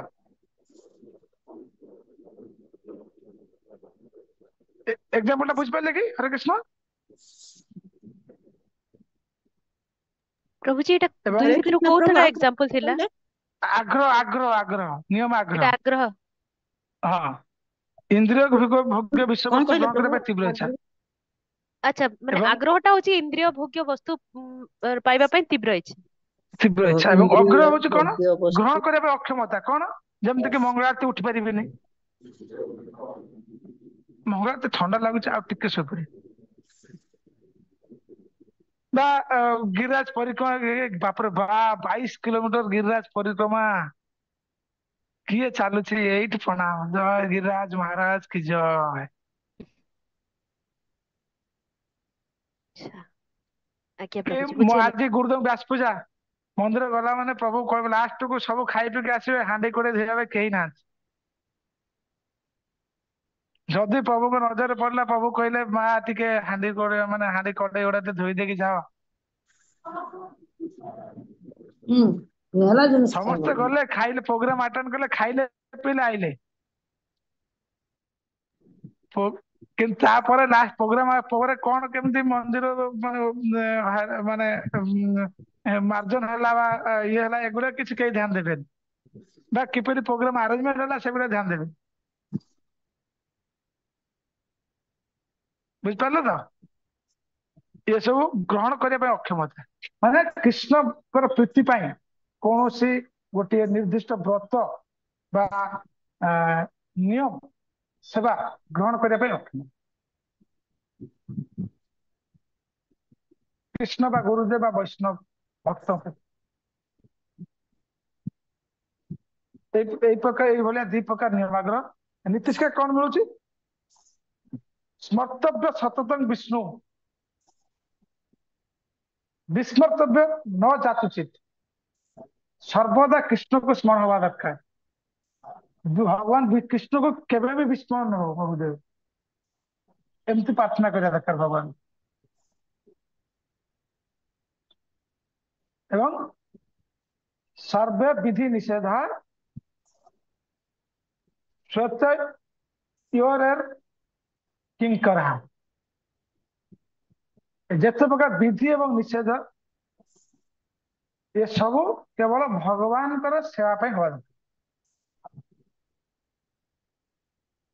मुकुंदा प्रिय माता जी कौन प्रश्न हरे कृष्ण प्रभु जी सादर प्रणाम प्रभु जी जो कहले कि हमर नियम ग्रह जो कहले दीटा को कहले जो नियम युक्त आग्रह कहले ग्रहण करिया पई अक्षमता सेटा कहले तापर नियम आग्रह कहले जे ग्रहण करिया पई तीव्र इच्छा तापर ए नेट चली गला तो कहीं हटा तापर आपण जोटा कहले कि भोग विषय को ग्रहण करिया होची तामने सेटा को हमर कहै फास्ट कह जो ना जोटा नियम भोग विषय आग्रह को ग्रहण करिया हाँ ग्रहण करने आगे तीव्र इच्छा माने नियम आग्रह हाँ से जो हाँ अग्रह जोटा माने ग्रहण करिया पई तीव्र जपरिक भगवान सेवा किछि करिया पई बा साधु सेवा करिया पई किछि नीति नियम बा व्रत पालन कर अक्षमता जपरिक मंगलाती उठिया कष्ट 16 नाम जप हे बाप रे बाप पियाज रसुण खाड़िबु आमिष छाड़िबु लोक नुआ नुआ ए सब कहबु एटा कहबु आज्ञा अच्छा अच्छा लोक कहते ना आज्ञा ठीक एटा हला नियम अग्रह भगवान को पई बा वैष्णव को पई किछि करिया पई नियम बा सेवा करिया पई अक्षमता प्रकाश करिया आज्ञा जो माने कृष्ण आज्ञा भावना मुतरे कृष्ण भावना हवा पाई चाहती से माने शास्त्र विधि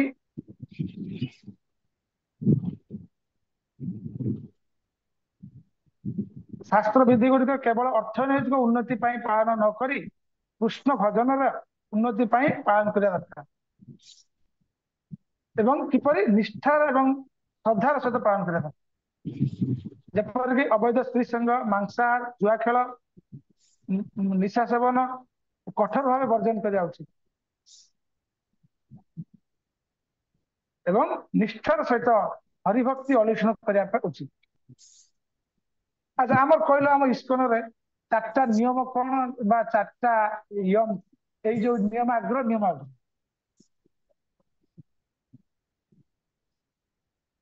ए जो आमर इस्कन चारटा नियम कहते ना 4 रेगुलेटिव प्रिंसिपल एटा कौन नियम आग्रह जीव ना नियम अग्रह जीव ज्योति प्रकाश ज्योति प्रभा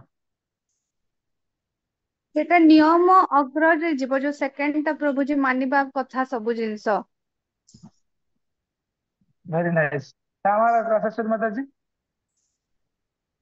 प्रभु जी निशा द्रव्यରୁ ଦୂର ରହିବା ତାପରେ ଅଖାଦ୍ୟ ମାନେ ଅଖାଦ୍ୟ ଖାଇବାନି ଭଗବାନଙ୍କୁ ଚଢାଇଥିବା ପ୍ରସାଦ ଗ୍ରହଣ କରିବା ସେଟା ସେକେଣ୍ଡ ଟା ପରସ୍ତ୍ରୀ ସଙ୍ଗ ଆଉ ଏଟା କଣ ଭୁଲିଗଲି ନିଶାର ଏ ଚାରଟା ନିୟମ ଅଛି जुआ खेल जुआ हरे खेल कृष्ण प्रभु आज्ञा जुआ खेल हरे कृष्ण प्रभु जी हाँ ये सब नियम अग्रह जाउछ ठीक अछि हाँ कहंतु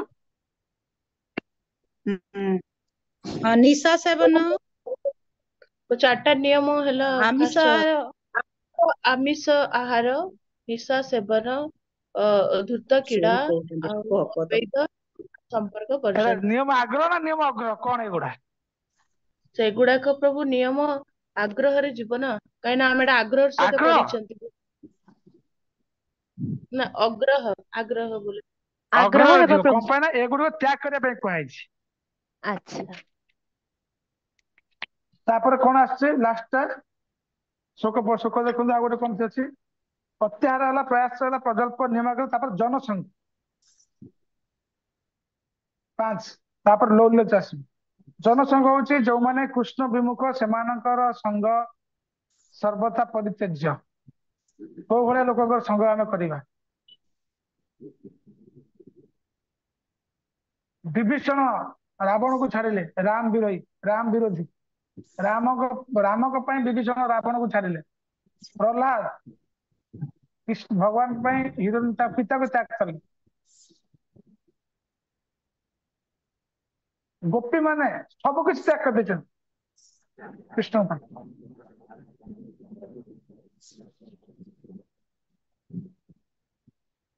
तेणु करी कृष्ण विमुख लोकंकर सब संग सब त्याग करा उचित जपरिक मायावादी माने वैष्णव निंदा करती तेणु से संग करा उचित नुहे जो माने जड़ विषय सुख भोगी भोगी कामी माने भुक्त ये आग्रही से संग करा उचित नुह निराकार निर्विशेष पारवादी संग करा उचित नुह ब्रह्मवादी से संग करा उचित नुहे मुक्तिकामी जोग जोगी जोग सिद्धि कामी एम संग करा उचित नुहे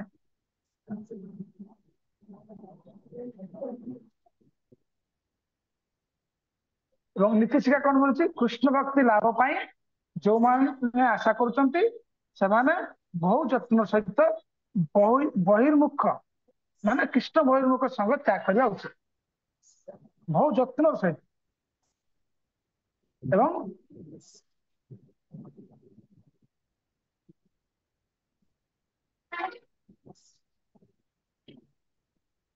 भक्त भजन लिखते तादेर चरण से भी भक्त संगे बास जन्म जन्म यही अभिलाष कार चरण से कृष्ण भक्त वैष्णव चरण से गुरु आचार्य चरण से तादेर चरण से भी भक्त संगे बास जन्म जन्म यही अभिलाष मोर यही अभिलाष हवा दरकार सर्वदा गुरु कृष्ण वैष्णव संग मिलू वैष्णव चरण सेवा मिलू गुरुदेव चरण सेवा मिलू ठीक से प्रकार कृष्ण भक्त मानकर संग लाभ पाई आम मैंने अंतर्जातीय कृष्ण भाव संघर ठीक से कृष्ण भक्त संग लाभ पाई प्रभुपाद अंतर्जातीय कृष्ण भावना संघर प्रतिष्ठा कर कृष्ण भावना संघ विश्व स्तर में कृष्ण भक्त संघ प्रदान कर प्रभुपाद सारा जगत में पूज्य सब बड़ उपकार कर लास्ट अच्छे लौल्य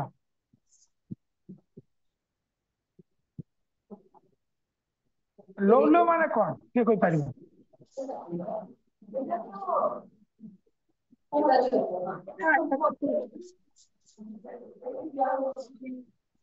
मुकुंद प्रेम था लोभ प्रभुजी लोभ अति लोभ करिया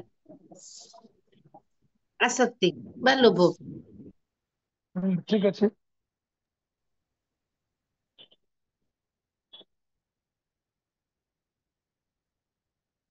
लौल्य हूँ बहुत किसी लोभ करवा बासना करवा आकांक्षा करवा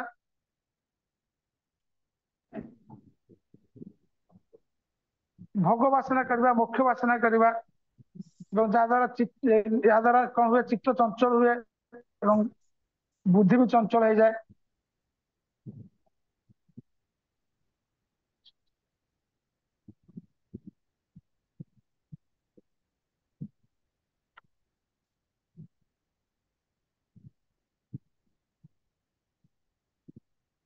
लौल्य द्वारा मन चंचलता हो जाए जहाँ द्वारा असत तृष्णा गुड़िक सब जागृत हुए भल खाइबी भल पिंधि भल भल घर भल गाड़ी भल स्त्री भल स्वामी भल पुओ भल झील लौल्यम द्वारा ये सब हुए असत तृष्णा केवे भी जो तृष्णा सत नुहे अमान नुहे सत मान सत्य असत तृष्णा कृष्ण विमुख कृष्ण विरोधी तृष्णा कृष्ण को व्यतिरेक आउ सब किसी पाया आकांक्षा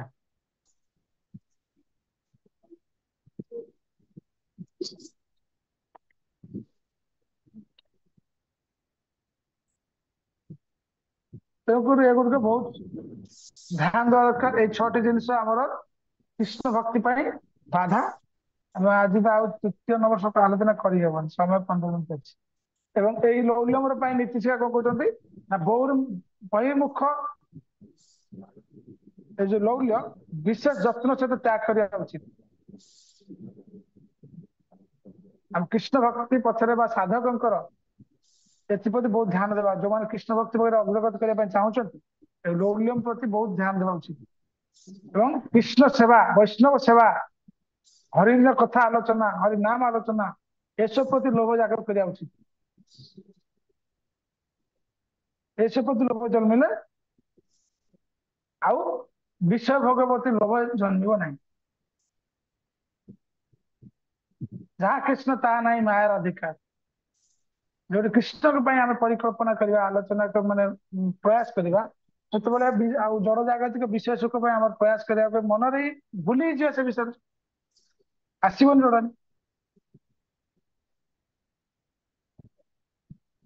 ଯେମିତି ଇଏ ଟିକେ ପୂର୍ବରୁ ଆମେ ପଢିଲେ କଣ କହିଲି, ତାଦେହ ଚରଣ ସବି ଭକ୍ତ ସଙ୍ଗେ ବାସ, ଜନମ ଜନ୍ମ ଇଏ ବିଲାସ।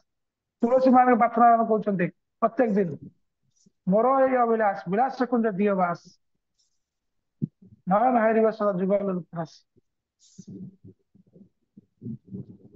ଭକ୍ତ ଠାରୁ କହୁଛନ୍ତି ବ୍ରହ୍ମା ଜନ୍ମ ହୟ ବା କୀଟ, ବ୍ରହ୍ମା ଜନ୍ମ ହଉ ବା କୀଟ ଜନ୍ମ ହଉ, ମୋର ସବୁବେଳେ ଭକ୍ତ ଘରେ ହଉ, ଭକ୍ତ ସଙ୍ଗ ଦରକାର। ଶ୍ରୀମଦ ଭାଗବତରେ ବୃତ୍ତାସୁର, ଯେତେବେଳେ ଇନ୍ଦ୍ର ଏବଂ ବୃତ୍ତାସୁରଙ୍କର ଯୁଦ୍ଧ ହଉଛି, ବୃତ୍ତାସୁର କହୁଛନ୍ତି ହେ ଇନ୍ଦ୍ର ତମେ ମତେ ଯଥାଶୀଘ୍ର ମାର। କଣ ପାଇଁ ନା ମୁଁ ଏଇ ଏଇ ଯୋଉ ରାକ୍ଷସ ଶରୀର ପାଇଛି, ହରିଭକ୍ତଙ୍କର ସଙ୍ଗ କରିବା ପାଇଁ ଶରୀର ଅଯୋଗ୍ୟ। ମୁଁ ଯଥାଶୀଘ୍ର ଭଗବତ ଧାମ ହରିଭକ୍ତଙ୍କ ସଙ୍ଗ କରି ଭଗବତ ଧାମ କି ଭଗବାନଙ୍କ ସେବା କରିବି।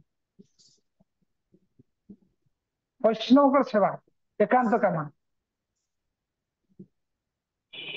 ତାହେଲେ ଜୀବନର ପ୍ରକୃତ ଲକ୍ଷ୍ୟ ବା କୃଷ୍ଣ ଭକ୍ତି ଆମକୁ ଯଥାଶୀଘ୍ର ଆମେ ହାସଲ କରିପାରିବା, ପାଇପାରିବା।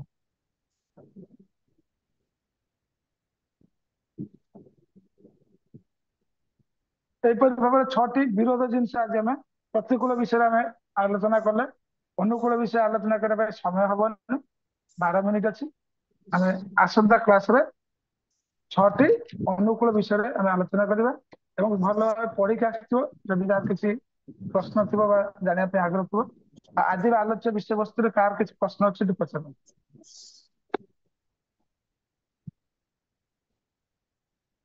ପ୍ରଭୁଜୀ ଏବଂ ସେ ଗତକାଲିରେ ଫାର୍ଷ୍ଟ ଟପିକ ରେ ଲାଷ୍ଟ କ୍ଲାସ, ହଁ କୁହନ୍ତୁ।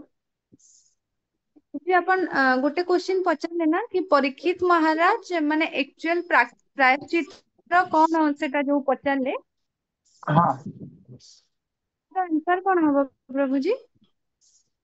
ଆପଣ ପ୍ରଶ୍ନଟା କଣ ଥିଲା? ପ୍ରାୟଶ୍ଚିତର ପ୍ରକୃତ ଯୋଉ ଆପଣ ମାନେ ପାପର ପ୍ରାୟଶ୍ଚିତର ପ୍ରକୃତ ପନ୍ଥା କଣ? ହଁ ହଁ ହଁ ସେଟା ହଉଛି କି ଆମର ଯୋଉ ସମ୍ପୂର୍ଣ୍ଣ ରାଧା ମାତାଜୀ କହିଥିଲେ ଯେ କୃଷ୍ଣ ଭାବନା ମତ ଜାଗ୍ରତ କରିବା, ଏଇଟା ପ୍ରକୃତ ପ୍ରାୟଶ୍ଚିତ।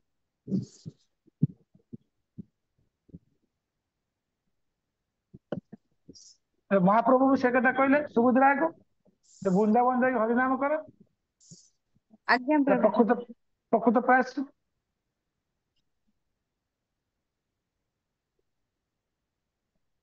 ଶ୍ୟାମା ରାଜେଶ୍ୱରୀ ମାତାଜୀ। ହରେ କୃଷ୍ଣ ପ୍ରଭୁଜୀ। ପ୍ରଭୁଜୀ ଆପଣ ଗୋଟେ ଯୋଉ ଉଦାହରଣ ଦେଲେ ସେ ଗୋବିନ୍ଦ ଘୋଷଙ୍କର, ମହାପ୍ରଭୁଙ୍କ ପାଇଁ ଯୋଉ ହରିଟା ରଖିଥାନ୍ତି, ତ ମାନେ ସଞ୍ଚୟ କରିବା ଖରାପ, ତ କଣ ଭଗବାନଙ୍କ ପାଇଁ ମାନେ ବି ସଞ୍ଚୟ କରିବା ଖରାପ? ଭଗବାନଙ୍କ ପାଇଁ ସଞ୍ଚୟ କଲେ ବି, ଯଦିଓ ଆଜ୍ଞା ଭଗବାନ ପାଇଁ ସଞ୍ଚୟ କରାହଉଛି, ବେଳେ ବେଳେ ଆଳସ୍ୟ ଆସିଯାଏ ଏବଂ ନିଜର ଭୋଗ ବାସନା ଆସିଯାଏ। ଆଜ୍ଞା ଏଇଥିପାଇଁ ମହାପ୍ରଭୁ ଏଟା ମନା କରୁଛନ୍ତି। କଣ ପାଇଁ ନା ବ୍ରହ୍ମଚାରୀ ପ୍ରତ୍ୟେକ ଦିନ ଭିକ୍ଷା କରିକି ଭଗବାନ ସେବା କରିବେ, ଆଜ୍ଞା ପ୍ରଭୁଜୀ। ଗୁରୁଦେବଙ୍କ ସେବା କରିବେ। ହଁ ହଁ ଯଦି ସଞ୍ଚୟ କରିଦେଲେ ନେକ୍ସଟ ଡେ ଭିକ୍ଷା କରିବା ପାଇଁ ଯିବନି। ଆଜ୍ଞା ଭିକ୍ଷା ଆଳସ୍ୟ କରିବାକୁ ନ ତ୍ୟାଗ। ଗଲେ ମାନେ କଥା ଅଛି ନା, ଖାଲି ମନ ଶୈତାନର ଘର। ଆଜ୍ଞା ପ୍ରଭୁଜୀ। ଆଜ୍ଞା ଆଜ୍ଞା ପ୍ରଭୁଜୀ, ଥ୍ୟାଙ୍କ ୟୁ ପ୍ରଭୁଜୀ। ଏବଂ ଯଦିଓ କୃଷ୍ଣଙ୍କ ପାଇଁ ରଖା ହେଇଛି, କିନ୍ତୁ ଇଚ୍ଛା ହବ ଠିକ ଅଛି, ଦିଟା ତ ଅଛି, ହେଲା ଗୋଟେ ମୁଁ ବି ଖାଇଦିଏ, ଆଉ ଗୋଟେ ଅଛି ଭଗବାନଙ୍କୁ ଭୋଗ ଲାଗେ, କଣ ଅସୁବିଧା? ଆଜ୍ଞା ପ୍ରଭୁଜୀ। ଏଇଟା ହଇଟା କଥା ପଡିଛି ଅଲଗା କିଛି ବିଷୟରେ। ତେଣୁକରି ବ୍ରହ୍ମଚାରୀ ସନ୍ନ୍ୟାସୀଙ୍କର ସଞ୍ଚୟ କରିବା ମନା। ଆଜ୍ଞା ପ୍ରଭୁଜୀ। ଯଦି କରିବ ତାହେଲେ ତାଙ୍କ ପାଇଁ ବାଧା ହେଇଛି, ସେଇଥିପାଇଁ ମହାପ୍ରଭୁ ମନା। ଆଜ୍ଞା ପ୍ରଭୁଜୀ। ଆଉ କିଛି ପ୍ରଶ୍ନ? ମୁକୁନ୍ଦ ପ୍ରିୟ ମାତାଜୀ। ହରେ କୃଷ୍ଣ ପ୍ରଭୁଜୀ।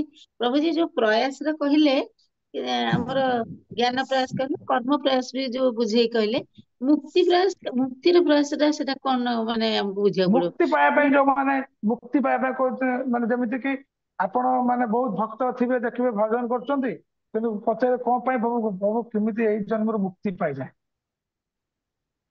ଏଇଟା ବି ଉନ୍ନତ ମାନର ଭକ୍ତ ନୁହଁ। ଆଜ୍ଞା ଭକ୍ତ ଗୋଟିଏ ଅଭିଳାଷ ଦେବା ଦରକାର ଜନ୍ମ ଜନ୍ମ ଏଇ ଅଭିଳାଷ କଣ ଏଇ ସାଧୁ ସଙ୍ଗ ହରି କଥା ଏବଂ ଭଗବତ ସେବା। ଆଜ୍ଞା ମୁକ୍ତି ପାଇଲା ପାଇଁ ମୁକ୍ତି ମାନେ 5 ପ୍ରକାର ମୁକ୍ତି ସାଲୋକ୍ୟ ସାରୁପ୍ୟ ସାରୁପ୍ୟ ଶାସ୍ତି ସାମିପ୍ୟ ସାଲୋକ୍ୟ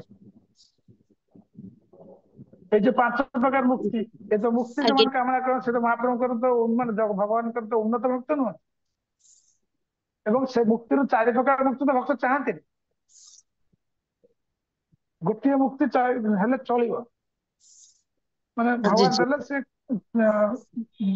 ଗ୍ରହଣ କରିପାରନ୍ତି ଅଲଗା 4 ପ୍ରକାର ତ ବିଲକୁଲ ଚାହାନ୍ତିନି ଆଜ୍ଞା ତେଣୁକରି ପ୍ରଭୁଜୀ ମୁକ୍ତିଟା କେବେ ଉନ୍ନତ ମୁକ୍ତି ପ୍ରୟାସ କରିବା ମୁକ୍ତି ପାଇଁ ପ୍ରୟାସ ବୁଝିଛି କରିବା ଏଇଟା ଅହେତୁକି ଅପ୍ରତ୍ୟାଶିତ ଭକ୍ତି ନୁହଁ ବା ପ୍ରେମ ଆଜ୍ଞା ଭକ୍ତ ସ୍ତର ନୁହଁ।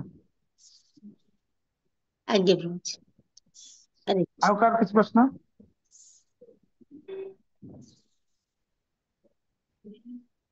श्याम शंभु पालक प्रभु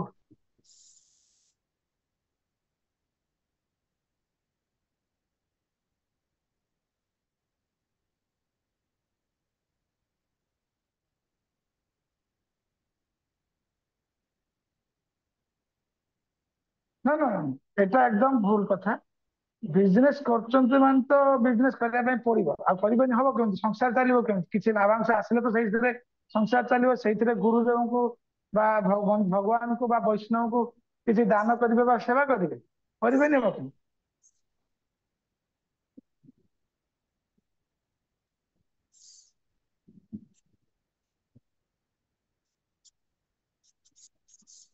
ହଁ ଠିକ ଅଛି ଭଲ ଏଇଟା ମୋ ମତରେ ଚାକିରି ଅପେକ୍ଷା ବିଜନେସ ଭଲ କାହିଁକି ନା ବର୍ତ୍ତମାନ ଜଗତରେ ଲୋକ ଦାନ କରିବାର ମନୋବୃତ୍ତି ପ୍ରବୃତ୍ତି କମିଗଲାଣି ତମେ ଯଦି ଭାବୁଛ ତମ ପାଖକୁ କୃଷ୍ଣ ବହୁତ ଅର୍ଥ ଦଉଛନ୍ତି ତ ଆମର ରୂପ ଗୋସ୍ୱାମୀ ଆସିବ ଏବେ ରୂପ ଗୋସ୍ୱାମୀ ଇନଷ୍ଟ୍ରକ୍ସନ ମୁଁ କିଛି ଦେଇନି ଖାଲି ଫାଷ୍ଟ କ୍ଲାସ ବୋଲି ଆପଣ ପଢନ୍ତୁ ଲାଷ୍ଟକୁ ଯେତେବେଳେ ଭକ୍ତିର ସମୁଦ୍ର କ୍ଲାସ ନେବି ତାହେଲେ ରୂପ ଗୋସ୍ୱାମୀଙ୍କର ଇଣ୍ଟ୍ରୋଡକ୍ସନ ଦିଆହବ 2ଟା କ୍ଲାସରେ 4 ଘଣ୍ଟା ଖାଲି ରୂପ ଗୋସ୍ୱାମୀଙ୍କର ପରିଚୟ ଦିଆଯିବ ସେତେବେଳେ ଜାଣିବେ କିପରି ରୂପ ଗୋସ୍ୱାମୀଙ୍କର ମହତ୍ଵଟା ରୂପ ଗୋସ୍ୱାମୀ କେତେ ବଡ ଭକ୍ତ ଏବଂ ରୂପ ଗୋସ୍ୱାମୀଙ୍କ ବିଷୟରେ ବହୁତ କିଛି ସେତେ ଜାଣିପାରିବେ ଭକ୍ତିର ସଂସଦ ପଢିଲା ଯଦି ଭଗବାନ ଆପଣଙ୍କୁ କିଛି ଅର୍ଥ ଦଉଛନ୍ତି ତାହେଲେ ରୂପ ଗୋସ୍ୱାମୀ ମତ ଅନୁସାରେ 50% ଦାନ କର ଗୁରୁଦେବଙ୍କ ପାଇଁ ଭଗବାନ ପାଇଁ ମଠ ମନ୍ଦିର ପାଇଁ ଆମର ଜଣେ ଭକ୍ତ ବି ଦାନ କରୁଛନ୍ତି ପ୍ରଭୁପାଦଙ୍କ ଶିଷ୍ୟ ଆମର ଯୋଉ ଟିଓବି କାମ ଚାଲିଛି ଯୋଉ ଅମ୍ବରୀଶ ପ୍ରଭୁ ଫର୍ଡ ଗାଡି କମ୍ପାନୀ ମାଲିକ ତାଙ୍କର ତ ବିଶାଳ ବିଜନେସ ଆଖି ପାଇବନି ସେ ବିଜନେସ ଆଉ ସେ ବହୁତ ଅର୍ଥ ଦଉଛନ୍ତି ଆମର ଟିଓବି ତିଆରି ପାଇଁ ତାଙ୍କର ମୁଖ୍ୟ ଅବଦାନ ସେଥିରେ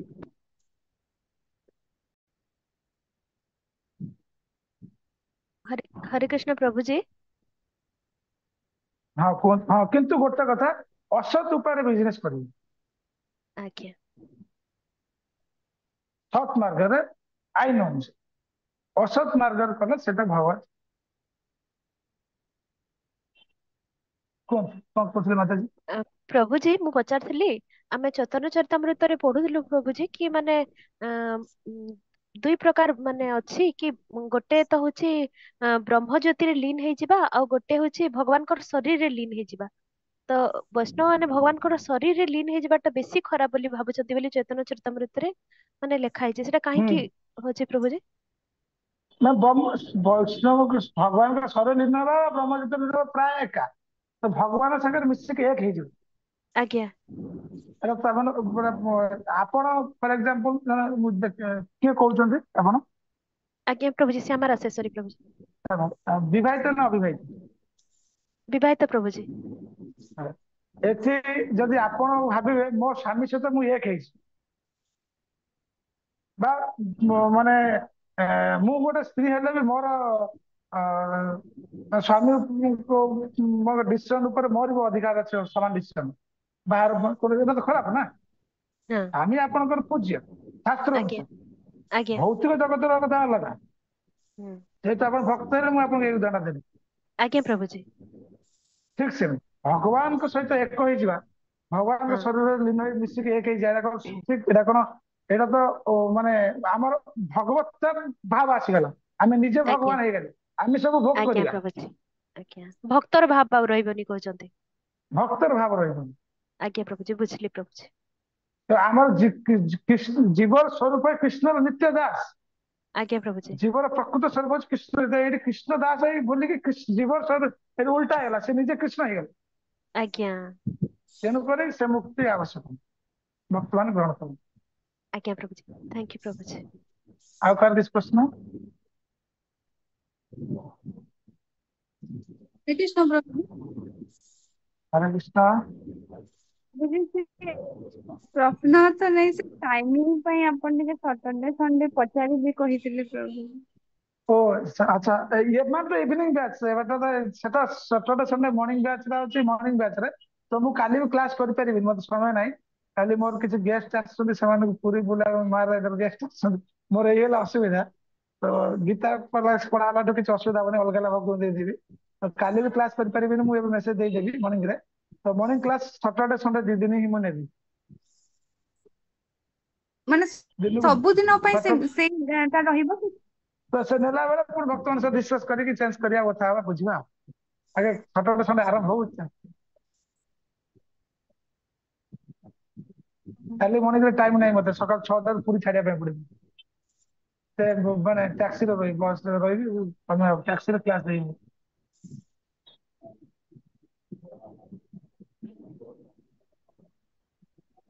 ଏବେ ମେସେଜ ଦେଇଦେବି, କାଲି ତ ଗୁରୁବାର, କାଲି କ୍ଲାସ କ୍ୟାନସଲ ମର୍ଣ୍ଣିଂ କ୍ଲାସ ଟା। ତ ଶୁକ୍ରବାର ପୁଣି ଇଭିନିଂ କ୍ଲାସ ହବ, ମର୍ଣ୍ଣିଂ କ୍ଲାସ ହବ ଶନିବାର ରବିବାର। ଆଉ କାହାର କିଛି ପ୍ରଭୁଜୀ ପ୍ରଶ୍ନ ଯଦି ଆଜିର ମତେ ଆଲୋଚ୍ୟ ଖାଲି ବିଷୟବସ୍ତୁ ଉପରେ?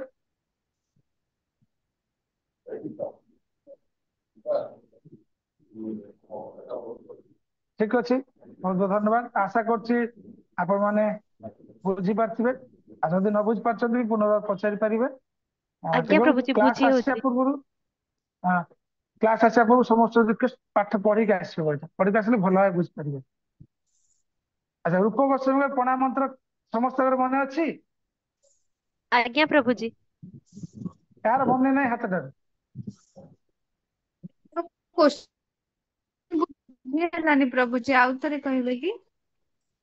ରୂପ ଗୋସ୍ୱାମୀଙ୍କର ପଣା ମନ୍ତ୍ର କାହାର ମନେ ନାହିଁ ହାତ ଟାକୁ?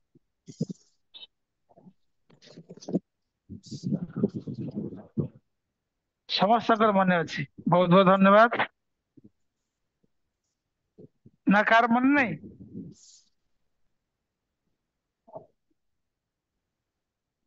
ଠିକ ଅଛି, ବହୁତ ବହୁତ ଧନ୍ୟବାଦ। ଠିକ ଅଛି, ବାଂଶା କଲ୍ପତରୁଭ୍ୟଶ୍ଚ କୃପା ସିନ୍ଧୁଶ୍ଚ ପତିତାନାଂ ପାବନ ବୈଷ୍ଣବ ନମଃ। समस्त श्रोता वैष्णव भक्तवृंद की जय, मायापुरी इंस्टीट्यूट की जय, रूप गोस्वामी पाद की जय, जय उपदेशामृतम ग्रंथ की जय, जय जय निताई गौर जय सीतानाथ प्रेमानंद हरि हरि बोल, जगत गुरु हरि श्री बोल गोपाल महाराज की जय। जय। हरि